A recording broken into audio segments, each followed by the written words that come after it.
Uganda is can be at the same time this country that is brings stability to the region by engaging with neighbors and by hosting refugees from neighbors. And at the same time being horrible to its own opposition to people that engage in civil society. In a way, this country has kind of a split personality, being good on the one hand and mean to the inside, and that this state is a state as a booty for the Museveni family and the regime. Can be seen today. Today there was planned to be held Catholic Mass in the Rubaga Cathedral for political prisoner Dr. Kisa Pasigye and other political prisoners. That has been cancelled on the last minute by the Archbishop, probably because he got a call that it would be wise not to do this. For me, this shows that this is not a free country, and I can only say that for me, there's no transparency in those elections, and already acknowledging the results of such a fraudulent election is taking part in supporting a regime that is, from my point of view, not duly elected. So I think that we are already too positive on that note as a European Union. So. It's said several times that the Ugandan constitution is very clear on the provisions, but apparently nobody cares, at least from those who are in the regime. So my question to our friends in Uganda is, what can we do further to support democracy and rule of law and human rights in Uganda, a part of doing what we do today, which is putting light to this situation. You request for targeted sanctions. My question to BAS is, what is hindering us if we know clearly that there are some people personally involved in abducting people, killing people, to put in place targeted sanction? These are my two questions to our esteemed guests. Thank you.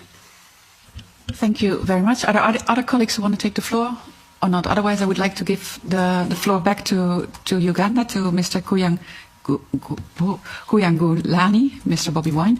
Sorry for your family name. It's a little bit difficult for me to pronounce. Yeah. If you can give the floor first to you and then to Mrs. B. Reacher. Yes. Sure. May I request that you repeat the question again, please?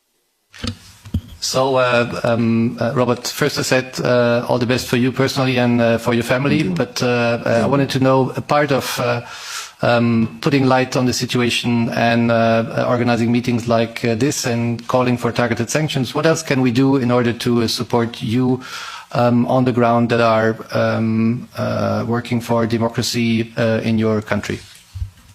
Thank you very much. I'll talk about what you can do from your end and what you can do from our end here in Uganda. From your end, of course, you can apply targeted sanctions. And I hear very many times regime apologists claiming that when you put targeted sanctions on individuals, it affects the nation. No, it does not. It saves the nation. You can slap targeted sanctions, travel sanctions, economic and legal, to the individuals, which individuals we have presented internationally, and others have actually come out themselves, like General Muhoozi, Museveni's son. You have laws like the Global Magnitsky, which has been applied to many human rights violators. We request that the same be applied to the regime back in Uganda. But also, association. I mean, it slaps those who believes in democracy and human rights in the face when they see ambassadors or diplomats from the world-known democracies standing shoulder to shoulder with gross human rights violations. For example, imagine just a day or hours after General Muhoozi tweets taking pride in murdering people, in attacking people's families and undressing people and tweeting it, taking pride in killing. And then the next minute you're going to see an official picture of an ambassador from a renowned democracy standing shoulder to shoulder. That is embracing, that is legitimizing impunity. And we call for distancing on that. I mean, I've not seen an ambassador or an government official from a democracy standing shoulder to shoulder with Lukashenko or these other, renowned dictators. Also, we have requested that for all the aid that is extended to Uganda, let it be conditional. Let it be conditioned to respect to democracy, human rights, and the rule of law. That would be very helpful. If it is not possible to cut out any cooperation, of course, the best thing would be for a democracy to disassociate from anything that contradicts the same. However, if it is not achievable to completely disassociate, then at least let there be a minimum of demanded, reforms that can lead Uganda to a line of democracy. It was mentioned, and I want to reiterate it again, that the internet was shut down 3 days before the election. Media houses were ordered not to relay the results that were happening and all that was going on ground on the polling stations, to ensure that there's a clear disconnect between what was happening in the polling stations and what was being relayed by the Electoral Commission. I'm very glad that Dr. Sarah Birete is with us today in this meeting. She was arrested, detained, because she was taking an effort to speak out and educate people, the citizens of Uganda, about their rights and on democracy.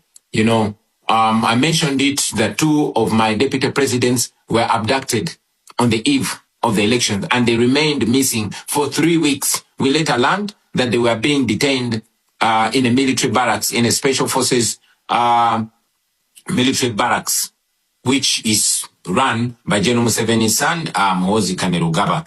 Most of our coordinators were arrested, were picked and detained. Some are still in detention, while some were dropped off. These also included officials from our election management committee.